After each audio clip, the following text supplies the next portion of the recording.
Assalamualaikum warahmatullahi wabarakatuh. Selamat datang di Kang Uye Channel. Channel berbagi informasi, edukasi, dan tutorial seputar dunia pendidikan.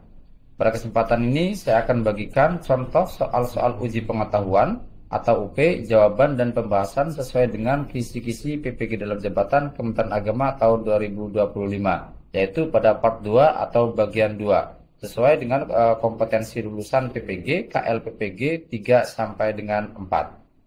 Pada video sebelumnya di part 1 kita sudah membahas tentang contoh soal-soal uji pengetahuan atau UP UKM PPG Kementerian Agama tahun 2025, yaitu pada KL1 di sini mampu merumuskan tujuan dan indikator tujuan pembelajaran sebagai suatu kesatuan utuh yang mencakup aspek sikap, pengetahuan dan keterampilan. Lalu yang kedua yaitu di sini KL2 mampu menguasai dan mengembangkan materi ajar berdasarkan struktur keilmuan dan merumuskan alur materi ajar. Nah, ini kita sudah bahas di part 1 atau bagian 1. Kalau misalkan Bapak Ibu belum menyimak untuk video di part 1, silakan Bapak Ibu menyimak di video part 1 dan akan saya sematkan video terkaitnya di kolom deskripsi. Dan sekarang kita akan membahas untuk soal-soal uji pengetahuan atau UP pada KL3, yaitu mampu merancang pembelajaran secara struktur dan berkesinambungan melalui penerapan pendekatan atau strategi yang relevan. Kemudian kita juga akan membahas tentang KL4, yaitu di sini mampu melaksanakan pembelajaran yang berpusat pada peserta didik dengan mewujudkan suasana belajar, proses pembelajaran dan lingkungan belajar yang aman, nyaman, membahagiakan, akomodatif, adaptif, dan progresif, seperti itu. Bagaimana contoh-contoh soal dan pembahasan untuk KL3 dan 4 ini? Sebelum kita mulai, jangan lupa like, subscribe, dan nyalakan lonceng notifikasi agar Bapak Ibu Guru tidak ketinggalan video-video edukatif lainnya dari Kang Uye Channel. Simak videonya, tonton, dan jangan di-skip hingga selesai. Nah, sekarang kita lanjut ke soal ke-16. Pada sebelumnya di part 1 yaitu sampai pada soal 15. Nah, untuk soal 16 ini, materi pembelajaran adalah kajian tafsir, khususnya perbedaan memori tafsir bil ma'sur dan bil ro'i. Rancangan pembelajaran dengan pendekatan PBL atau problem based learning yang paling sesuai adalah, kita lihat pilihan jawabannya. A. Guru menjelaskan kedua metode, siswa mencatat. Kemudian B. Siswa diminta menghafal contoh ayat yang ditafsirkan dengan kedua metode. Lalu C. Guru menyajikan ayat Al-Quran yang memiliki potensi penafsiran beragam. Misal, ayat tentang sifat Allah. Siswa diminta menganalisis bagaimana kedua metode, bil ma'sur dan bil ro'i, mendekati penafsiran ayat tersebut, mengidentifikasi kekuatan dan kelemahan masing-masing pendekatan, dan mendiskusikan implikasinya. Kemudian yang D. Siswa ditugaskan membuat rangkuman tentang sejarah perkembangan ilmu tafsir, dan E. Guru memberikan kuis tentang definisi metode tafsir. Nah, di sini yaitu adalah materi pembelajaran kajian tafsir ya, yang tentunya sudah sesuai dengan kisi-kisi yang ada di panduan kisi-kisi PPG dalam jabatan Kementerian Agama tahun 2025 untuk rancangan pembelajaran dengan pendekatan PBL. Nah, jawaban untuk soal 16 ini adalah yaitu C. Nah, ini jawaban untuk soal 16. Kita cek pembahasannya. PBL berpusat pada masalah. Nah, ini ada masalah ya, ada disajikan masalah. Kemudian menyajikan ayat problematik dan meminta siswa menganalisis pendekatan tafsir yang berbeda terhadap ayat tersebut merupakan inti dari PBL dalam konteks materi kajian tafsir ini. Jadi untuk PBL ini lebih kaitannya dengan problem based learning atau ada masalah yang dikaitkan dengan kemampuan siswa memahami masalah tersebut. Seperti itu. Nah, sekarang kita ke soal nomor 17. Guru memahami bahwa siswa sering bingung membedakan kualitas hadis, sahih, hasan, doif, dan dampaknya pada praktek keagamaan berdasarkan pengetahuan pedagogik ini. Rancangan pembelajaran PBL yang paling tepat untuk materi klasifikasi hadis adalah, nah ini adalah pembelajaran PBL lagi, yaitu problem based learning. Kita lihat untuk pilihan jawabannya. Nah, di sini ada A. Memberikan daftar panjang hadis dhaif untuk dihafal. Kemudian yang B. Menjelaskan kriteria masing-masing klasifikasi secara teoritis. Lalu yang C. Menyajikan kasus nyata di masyarakat di mana terjadi perbedaan pendapat karena menggunakan hadis dengan kualitas berbeda. Misal tentang amalan tertentu siswa diminta meneliti kualitas hadis yang digunakan, menganalisis argumen masing-masing pihak, dan menyimpulkan pentingnya memahami klasifikasi hadis. Kemudian yang D, meminta siswa membaca kitab kumpulan hadis sahih. Yang E, mengadakan lomba cepat tepat tentang nama-nama perawi hadis. Nah ini sama seperti soal sebelumnya, yaitu pembelajaran PBL, Problem Based Learning. Kita lihat jawaban untuk soal nomor 17 ini, yaitu adalah jawabannya C. Nah ini jawabannya, menyajikan kasus nyata. Nah ini disajikan kasus nyata di masyarakat di mana terjadi perbedaan pendapat karena penggunaan hadis yang kualitas berbeda ya. Jadi di sini disajikan kasus nyata. Kalau misalkan kita lihat di sini memberikan daftar panjang, bukan PBL karena tidak ada masalah yang disajikan. Kemudian di sini juga kalau B jelas tidak ada masalah yang disajikan. Yang D juga sama dan yang E juga sama, tidak ada kasus yang disajikan. Jadi tepat sekali jawabannya adalah C di sini. Jawabannya C. Nah ini pembahasannya yang tadi ya. Jadi PBL itu efektif adalah berangkat dari masalah nyata, perbedaan pendapat karena kualitas hadis. Jadi jelas sekali untuk soal nomor 17 ini jawabannya adalah C. Kita lanjut ke soal nomor 18. Materi adalah hubungan takdir dengan iman kepada hari akhir. Guru ingin memanfaatkan teknologi, misal platform diskusi online, video simulasi. Nah, rancangan pembelajaran berbasis teknologi yang paling sesuai. Nah, di sini PBL, Problem Based Learning, tapi diintegrasikan dengan teknologi. Nah, jadi seorang guru yang memberikan materi tentang iman kepada hari akhir, kemudian metode pembelajarannya adalah PBL dan diintegrasikan dengan teknologi. Nah, pilihan jawabannya adalah A. Siswa menonton video ceramah tentang takdir. Nah, ini menonton ya. Kemudian B. Guru memberikan kuis. Ini guru memberikan kuis online tentang definisi takdir dan hari akhir. Kemudian di sini C, guru memposting studi kasus. Nah, ini memposting studi kasus di forum online. Nah, postingannya seperti ini, yaitu disajikan kasus. Seseorang percaya takdir tapi malas beribadah. Dengan alasan, semua sudah ditakdirkan. Bagaimana keyakinan ini keliru jika dikaitkan dengan konsep pertanggungjawaban di hari akhir? Siswa berdiskusi online, mencari sumber digital relevan, artikel, video pendek, dan menyusun argumen bersama. Nah, kalau misalkan kita melihat di sini, yaitu rancangan pembelajaran PBL, lalu dikaitkan dengan teknologi, jelas sekali ya, sudah ketahuan jawabannya, yaitu adalah C. Coba kita lihat untuk soal nomor 18 ini jawabannya, ya, jawabannya adalah C. Nah, di sini pembahasannya, untuk pembahasannya yaitu jelas sekali ya, PBL berbasis teknologi ini memanfaatkan platform diskusi online untuk masalah spesifik yang mengaitkan takdir dan hari akhir. Siswa didorong berkolaborasi dan mencari sumber digital, mengintegrasikan teknologi secara bermakna dalam pemecahan masalah. Nah, jadi pada intinya untuk PBL ini adalah disajikan masalah ya.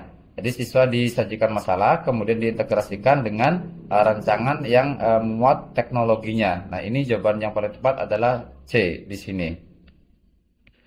Kemudian kita lanjut untuk soal nomor 19.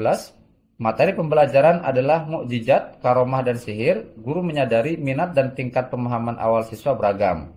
Rancangan pembelajaran yang mengakomodasi perbedaan individu, misal gaya belajar, minat adalah. Nah, ini kaitannya dengan rancangan pembelajaran yang mengakomodasi ya, yang mengakomodasi perbedaan individu, misal gaya belajar dan minat. Jadi ini termasuk kepada DBL atau diferensiasi based learning ya. Pelajaran yang bersifat diferensiasi. Nah, kita lihat untuk pilihan jawabannya.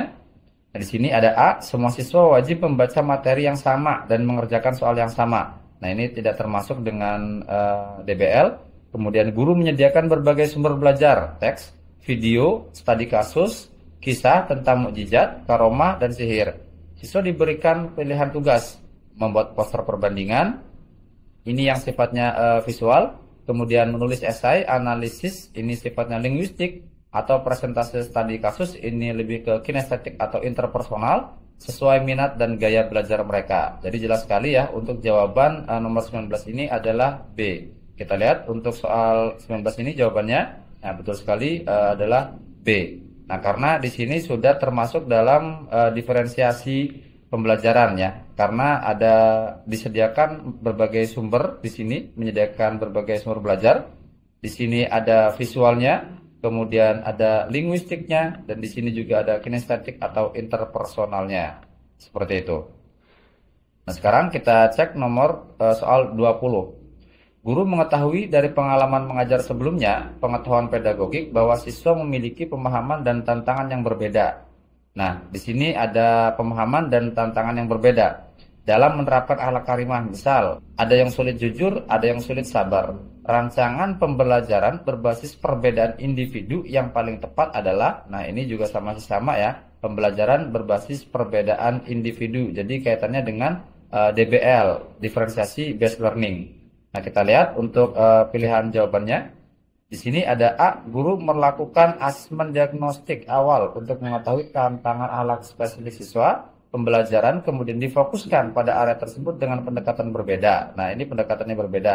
Ada studi kasus untuk analisis, kemudian role playing untuk praktik, jurnal reflektif untuk internalisasi disesuaikan dengan kebutuhan individu atau kelompok. Ini sudah langsung ketahuan jawabannya untuk soal 20 ini adalah ya jelas sekali ya A, karena di sini ada perbedaan individu, yaitu untuk mengetahui tantangan yang berbeda dalam menerapkan akhlak karimah. Di sini ada role playing ya untuk praktik. Kemudian di sini ada jurnal reflektif untuk internalisasi, kemudian juga disesuaikan dengan kebutuhan individu atau kelompok kecil. Nah, di sini kita cek untuk jawaban soal nomor 20, ya benar sekali adalah jawabannya A, seperti itu. Kita sekarang cek soal nomor 21. Materi adalah fikih kontemporer, misal transaksi online, pinjaman online syariah. Guru ingin memanfaatkan teknologi untuk mengakomodasi perbedaan individu. Nah, ini masih sama kaitannya dengan DBL, diferensiasi based learning ya. Rancangan yang paling sesuai adalah, kita cek untuk pilihan jawabannya. Semua siswa diminta mencari artikel tentang hukum jual beli online. Kemudian yang B, guru memberikan kuis online dengan tipe soal pilihan ganda saja. Nah, ini guru memberikan kuis online dengan tipe soal pilihan ganda saja. Jelas bukan termasuk DBL.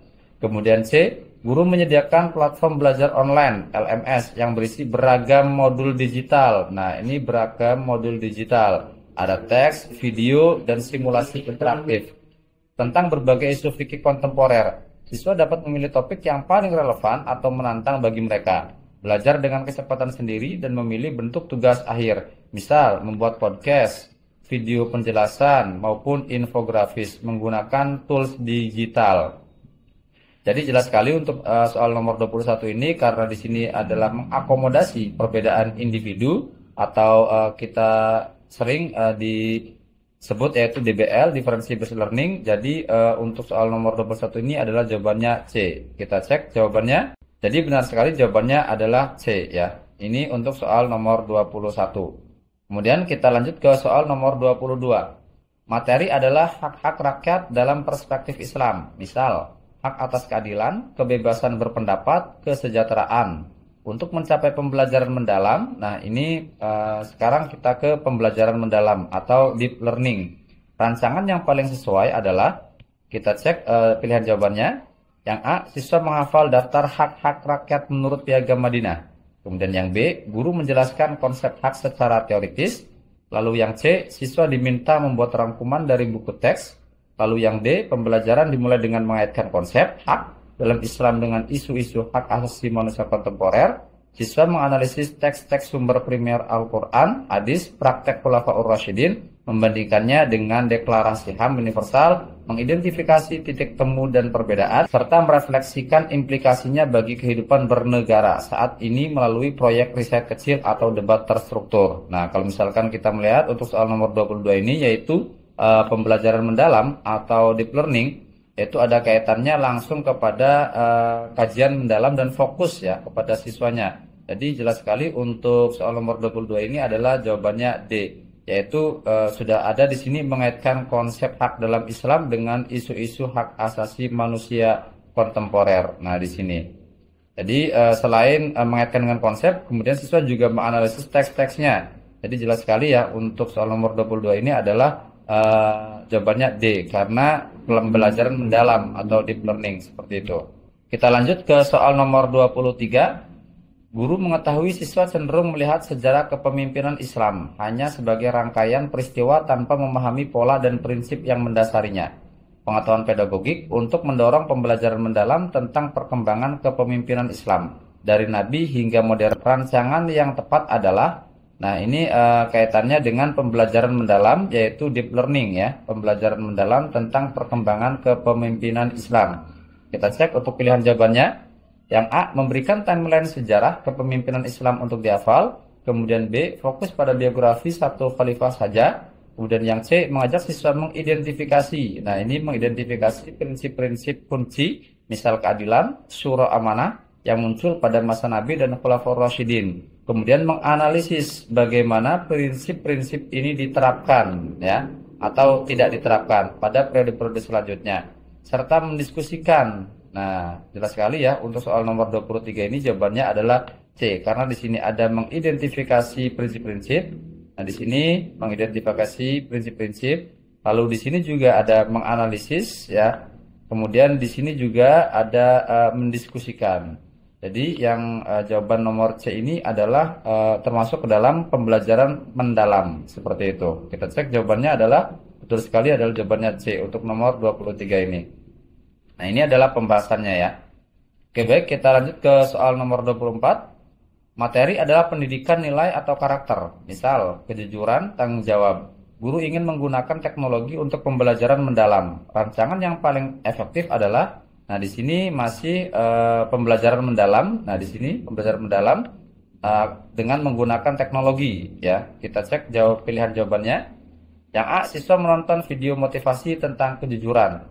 Kemudian yang B, menggunakan platform kolaboratif online untuk proyek riset tentang manifestasi nilai kejujuran atau ketiadaannya dalam berbagai konteks digital. Misal, plagiarisme online, berita bohong, ulasan produk palsu, siswa mengumpulkan data. Nah, ini siswa mengumpulkan data, kemudian menganalisis dampak, lalu merumuskan solusi etis berbasis nilai Islam dan mempresentasikannya dalam bentuk multimedia.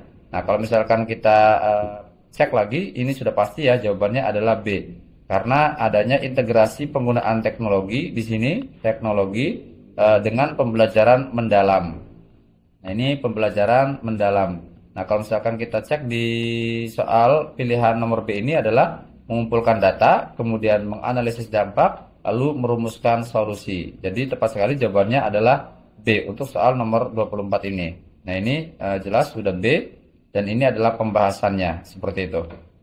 Sekarang kita coba lihat ke soal nomor 25. Materi adalah Islam sebagai agama yang moderat, wasatiyah. Rancangan pembelajaran yang paling efektif mengintegrasikan TPACK, Technological, Pedagogical, Content Knowledge adalah, nah ini untuk soal dengan kaitannya pembelajaran TPACK. Kita lihat untuk pilihan jawabannya. Yang A, guru menggunakan video studi kasus teknologi tentang konflik akibat ekstremisme siswa secara berkelompok, pedagogi, menganalisis kasus tersebut berdasarkan prinsip wasatiyah konten, lalu menggunakan alat kolaborasi online teknologi untuk membuat kampanye digital. Misal, poster, video pendek yang mempromosikan sikap moderat, pedagogik, dan teknologi. Nah, ini jelas sekali langsung ketemu jawabannya, yaitu adalah A ya, karena di sini sudah ada tanda kurungnya. Di sini adalah ada teknologi, kemudian ada pedagogik, kemudian ada konten, dan di sini juga ada teknologi. Kita cek jawabannya, ya benar sekali jawabannya adalah A. Karena ini mengintegrasikan teknologi, kemudian pedagogik dan konten ke pengetahuannya, seperti itu. Nah, ini untuk pembahasannya. Kemudian kita lanjut ke soal nomor 26. Seorang guru menyajikan materi kajian tafsir dengan contoh-contoh klasik yang terasa kurang relevan bagi siswa Gen Z. Nah, untuk menciptakan suasana belajar yang aman, siswa berani bertanya dan berpendapat, dan relevan strategi PBL yang paling tepat adalah, ya ini adalah strategi PBL, Problem Based Learning, yang tepat adalah, nah ini pilihan jawabannya, A, meminta siswa menghafal tafsir klasik tersebut apa adanya. Kemudian yang B, menyajikan masalah kekinian, misal isu lingkungan, keadilan sosial, etika digital, lalu menantang siswa untuk mencari dan menganalisis ayat-ayat Al-Quran yang relevan, serta mengkaji bagaimana ulama tafsir, klasik maupun kontemporer, membahasnya. Mendorong diskusi terbuka tentang relevansi ajaran Islam untuk solusi masalah zaman sekarang. Nah, ini sudah langsung ketemu untuk soal nomor 26 ini, yaitu adalah jawabannya B, ya, menyajikan masalah kekinian. Lalu siswa dituntut untuk menantang siswa mencari dan menganalisis ayat-ayat Al-Quran yang relevan, kemudian mengkajinya dan lalu membahasnya. Nah, ini kaitannya dengan PBL, ya, strategi PBL, Problem Based Learning. Kita cek untuk jawaban soal nomor 26 ini, yaitu benar, jawabannya adalah B. Dan ini adalah pembahasannya. Sekarang kita cek untuk soal nomor 27. Guru merasa penyajian materi klasifikasi hadis, sahih, hasan, doif terlalu teoritis dan kering untuk menciptakan suasana belajar yang aman, menyenangkan, tidak kaku. Melalui PJBL, Project Based Learning, proyek yang paling sesuai adalah, nah ini sudah masuk ke dalam model pembelajaran PJBL, Project Based Learning. Nah, proyeknya yang paling sesuai untuk suasana pembelajaran yang menyenangkan, yaitu pilihan jawabannya adalah yang A, menugaskan siswa membuat makalah tebal. Siswa membuat makalah tebal tentang ilmu hadis. Jelas ini sudah tidak termasuk.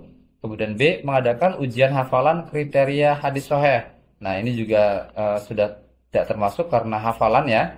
Dan C, ini menantang siswa secara berkelompok membuat detektif hadis challenge. Keren sekali ini. Detektif hadis challenge. Mereka menerima beberapa hadis populer di media sosial, termasuk yang mungkin doif atau palsu, lalu menggunakan tools online dan sumber terpercaya untuk meneliti sanad dan matannya, mengklasifikasi kualitasnya, dan mempresentasikannya dalam bentuk video pendek, edukatif, atau podcast. Nah, ini jawabannya sudah sesuai, yaitu adalah C untuk soal nomor 27 ini. Karena di sini ada termasuk PJBL, yaitu membuat di sini detektif hadis challenge seperti itu.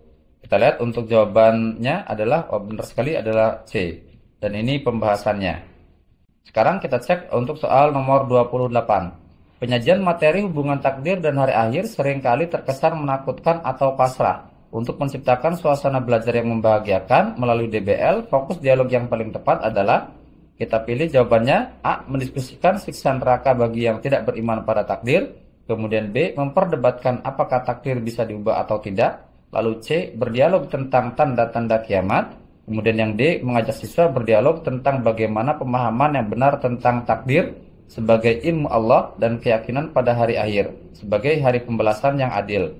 Justru memotivasi kita untuk berikhtiar maksimal, berbuat baik, optimisme menghadapi tantangan, dan memiliki harapan akan rahmat Allah, bukan pasrah atau putus asa. Nah, kita lihat jawaban untuk soal nomor 28 ini adalah, yaitu D. Nah, ini jawaban untuk soal nomor 28. Kita cek pembahasannya. DBL yang membahagiakan mengarah pada dialog pada aspek positif dan motivatif dari materi, mengaitkan takdir dan hari akhir dengan ikhtiar, optimisme dan harapan rahmat Allah, menciptakan suasana yang membahagiakan dan memberdayakan. Seperti itu.